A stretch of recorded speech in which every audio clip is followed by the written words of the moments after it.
Let's start.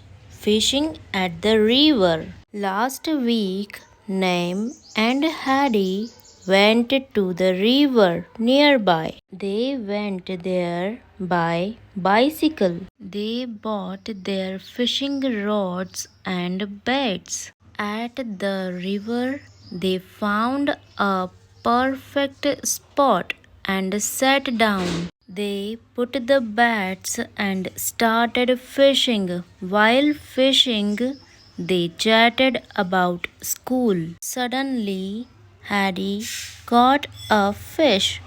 Harry pulled his fishing rod, but the fish was strong. Naim helped Harry. They pulled together. Finally, they managed to pull out the fish.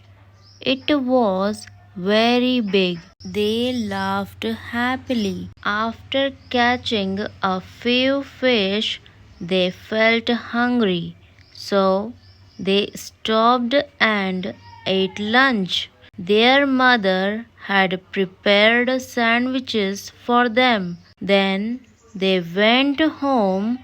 It was a great day. So friends, video पसंद आया हो तो video को like और channel को subscribe कीजिए. Thank you.